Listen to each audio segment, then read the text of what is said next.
वंदे देवमापतिं सुरगुरुं वंदे जगत्कारणं वंदे पन्नगभूषणं रगधरं वंदे पशूनां पतिं वंदे शूरशशाङ्कवर्णिनयनं वंदे मुकुन्दं प्रियं वंदे भक्तनाथरं च वरदं वंदे शिवं शंकरम।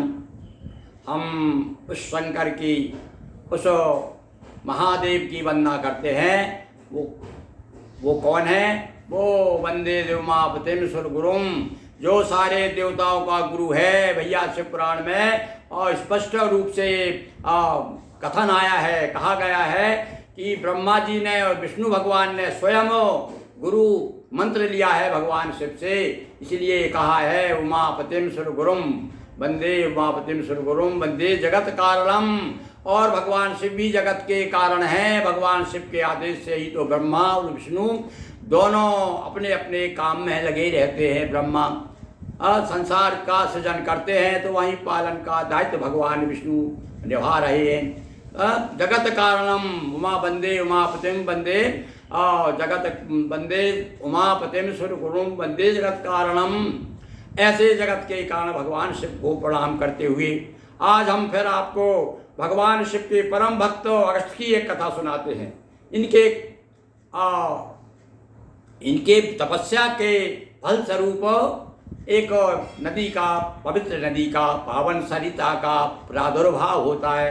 आज स्कंद पुराण के अंतर्गत यह कथा हम सुनाते हैं। पर सुनाने के पूर्व एक फिर हम आपसे आग्रह करते हैं, एक छोटा सा आग्रह, ऐसा इतना छोटा और इतना कम समय में कि आपको कोई श्रम नहीं करना पड़ेगा। केवल आपको हमारे चैनल को लाइक करें, शेयर करें और साथ साथ में यदि पहली बार आप कोई देख रहा है, कोई श्रोता है हमारे पहली बार आए हैं तो शामिल हो रहे हैं इसमें कथा में, तो सब्सक्राइब भी करें। तो इस प्रकार से हम चाहते हैं कि हमारा जो श्रोता वृंद है धीरे धीरे बढ़ रहा है। भाई भगवान के प्रति आज का युग ऐसा है, वैसे तो हम अपने तरफ से हर आदमी गाता है कि कलयुग केवल नाम आधारा, सुमर सुमर नर तो नहीं पारा, पर भगवान की ओर हमारी माया के कारण हम भगवान के निकट कम आ पाते हैं। फिर भी जो भी लोग हमसे जुड़ रहे हैं उन सबसे आग्रह है कि आप हमारे चैनल को शेयर करते जाइए और साथ साथ में कुछ टिप्पणी भी दीजिए। कुछ आपके मन में कोई विचार है, कोई कथा के बारे में कुछ आप कहना चाहते हैं, पूछना चाहते हैं, ये कथा कहाँ की है, ऐसा क्यों है, तो उसके बारे में भी आप टिप्पणी कर सकते हैं। तो लीजिए अब हम कथा में प्रवेश करते हैं। कौन सी कथा सुना रहे हैं हम आपको?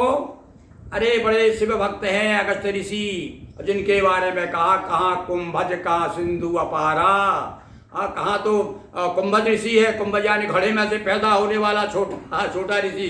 अब जो घड़े में पैदा होगा, देखिए अब आप तुलसीदास जी ने बताया कहाँ और कहाँ तो घड़े से पैदा होने वाला और कहाँ पर समुद्र अपार, किंतु उसे एक 3 अंजलि में लेकर के उसका पान कर गए थे। ऐसे महान शिव भक्त भगवान महादेव के भक्त अगस्त्य ऋषि की कथा हम सुना रहे हैं आपको कि ये इतने समर्थ थे कि एक बार जो मंदिर में, शिव मंदिर में भगवान का पूजन कर रहे थे, ध्यान कर रहे थे, उस समय आकाशवाणी होती है। आकाशवाणी से इन्हें निर्देश दिया गया कि हे ऋषि, अरे आप तो बड़े समर्थ हैं, आपके बड़े बड़े शिष्य हैं, विंध्याचल पर्वत जैसा तो आपके सामने औंधा पड़ा रहता है। आप ऐसा अपनी तपस्या के फल से ऐसा कुछ प्रयास कीजिए ताकि इस क्षेत्र की जो सूखापन है, क्षेत्र में अकाल है, तो उसके सुकाल में बदल दीजिए, हरियाली आ जाए चारों तरफ, ऐसी कोई सरिता प्रकट कीजिए। शिव मंदिर में एक दिन थे अगस्त्य रत ध्यान, तभी गगन वाणी हुई हे ऋषिवर दो कान। हे ऋषिवर कान दीजिए यानी ध्यान दीजिए, हम आप क्या कह रहे हैं आकाशवाणी। हे ऋषि यहाँ नहीं हरियाली, खेती सभी सूखने वाली है, अकाल की काली छाया, बिन प्राणी जनगण घबराया। आप समर्थ शक्ति के द्वारा लाए नवो सरिता की धारा। आप तो समर्थ हैं, आपके लिए क्या संभव नहीं है, आप जो चाहे सो कर सकते हैं। आपने अपनी तपस्या के द्वारा इतना बल शौर्य शक्ति प्राप्त कर ली है, इस पर देखिए आकाशवाणी भी इस बात को मानती है कि अगस्त ऋषि सर्व समर्थ हैं। अगस्त ऋषि से जब कहा गया, ने उनसे संकेत दिया, निर्देश दिया उन्हें कि आप ऐसा ऐसा कीजिए, तब अगस्त ऋषि ने, अब ऐसे ही भैया ऋषि और संत मुनि इनका क्या है, ये तो हमेशा दूसरों के लिए ही जीते हैं। और जब उनको और भी याद दिला दी गई तब तो फिर सोचा भैया देखो बिना तपस्या के कोई भी चीज़ प्राप्त नहीं, बिना परिश्रम के, आज हम उसको शब्दों में परिश्रम कहेंगे, ये भी एक तपस्या है। आदमी विद्यार्थी यदि पढ़ रहा है तो वो भी एक तपस्या है उसकी, वो जो तपस्या सिद्ध हो जाती तब कहते हैं उत्तीर्ण हो गया परिश्रम से, तो आज हम उसे परिश्रम कहते हैं। अब कहना चाहिए भगवान की तरफ जो ध्यान करके जो परिश्रम किया जाता है, भगवान को प्राप्त करने के लिए मंत्र जाप किया जाता है, ध्यान किया जाता है, वह सब तप कहा जाता है। तो अगस्त ऋषि ने सोचा कि भैया बिना तप के तो सिद्धि प्राप्त नहीं होगी। अगस्त ऋषि तप करना शुरू कर दिया। ऋषि तब अधिक समय तप कीना और हो प्रसन्न विधि दर्शन दीना। अब भगवान तो तुरंत, अब उस जमाने में भैया जल्दी हो जाते थे, आजकल तो आपको भाव रूप में भगवान प्राप्त होते हैं। अब तो आप कहोगे हम, कारण भी है भाई, हम ज़्यादा बैठ भी तो नहीं सकते, आप लगातार कह दो भैया 24 घंटे एक आसन पर बैठिए।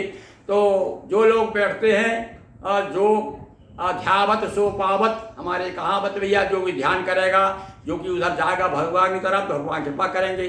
पर उस समय जो अगस्त ऋषि तपस्या में लीन जब हुए, अधिक समय तक जब उन्होंने तपस्या की, उनकी तपस्या को देख करके भगवान ब्रह्मा बड़े प्रसन्न हुए और आकर के कहते हैं, हे ऋषिवर उठो उठो उठो, बहुत तुम भैया बहुत श्रम किया आपने, बहुत तपस्या हो गई आपकी, बहुत पसीना बहा दिया आपने, उठिए, मैं स्वयं ब्रह्मा आपके सामने आया हूँ, वरदान ब्रह्म ही वरदान मान।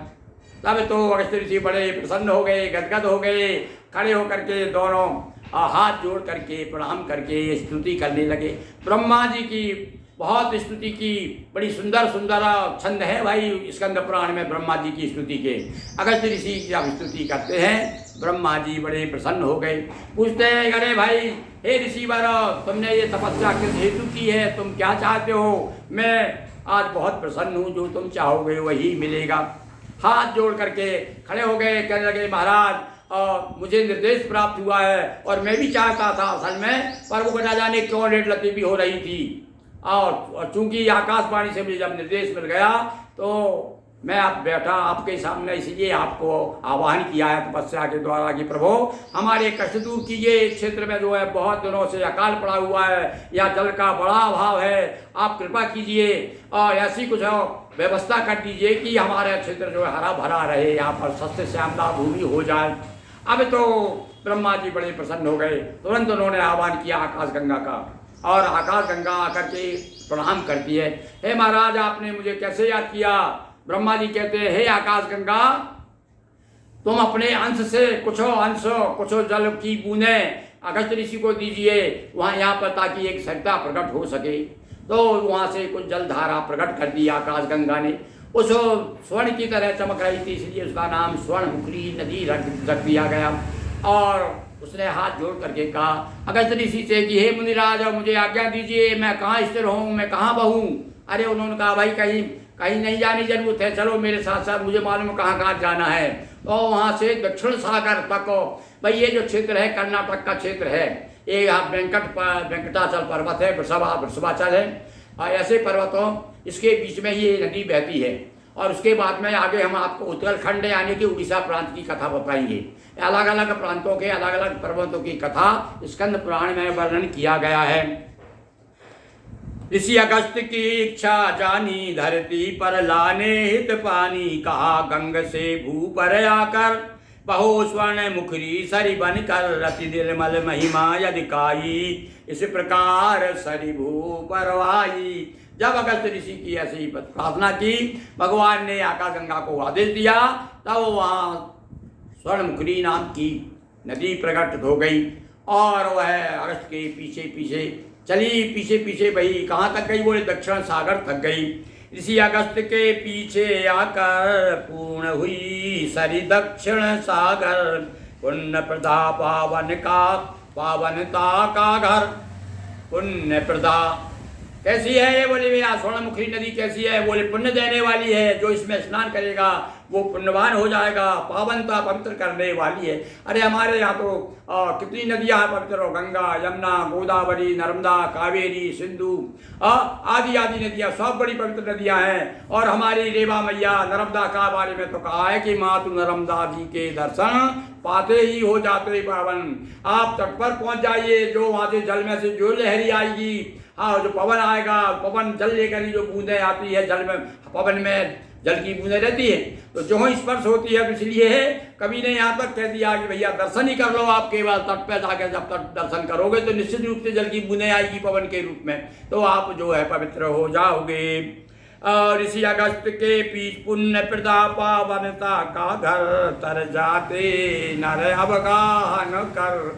और जो भी मनुष्य में स्नान करेगा और वह भगवान की भक्ति की ओर जाएगा, और जब भक्ति करेगा तो वो मुक्त हो जाएगा। देखिए एक ऐसा सीधा सा मार्ग बताया, केवल भैया सरिता में नहाने नहीं, नहाने के साथ साथ जो तीर्थ बसे हैं, जैसे कोई शिव जी का स्थान है, भगवान विष्णु का स्थान है, और किसी बाराह भगवान का स्थान है, और ऐसे स्थानों पर जाकर के आप उनकी पूजन करें, स्नान करें, ध्यान पूजन करें, दान करें साथ साथ में। ये सब कुछ करने के बाद में आप जो है मोक्ष के अधिकारी हो जाते हैं। नदी पवित्र महावगुहारी, ये बड़े बड़े पापों को दूर करने वाली ये स्वर्णमुखी नदी है।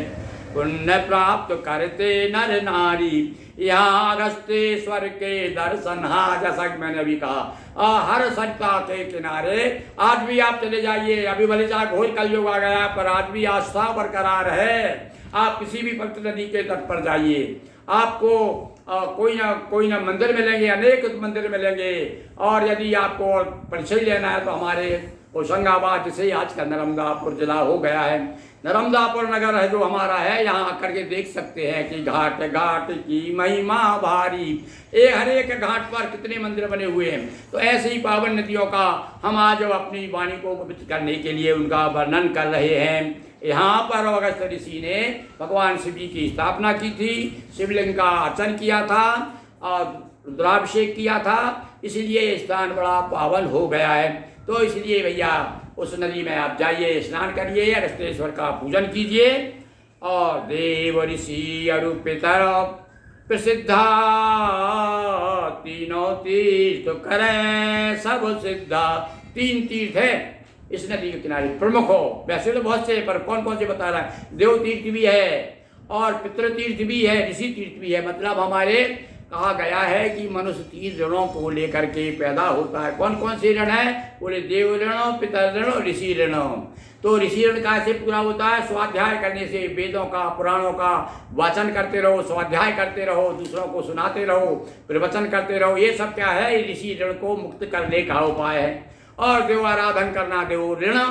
और पितृ ऋण में आप जानते ही हैं, जब हमारे यहाँ पर श्राद्ध के समय आता है, उस समय सब लोग तर्पण करते हैं और अपने पुरखों को जल देते हैं। हमने भी अपने चैनल के माध्यम से आपको एक बड़ा सरल उपाय बताया है पितरों को जल देने का। समय आएगा तब आप उसको जरूर देखिएगा और उसका लाभ लीजिएगा। तो इस प्रकार से जल तर्पण कर सकते हैं। वहाँ पर तर्पण तीर्थ भी है, एक पितरों का तीर्थ है, देवताओं का है, ऋषियों का तीर्थ है।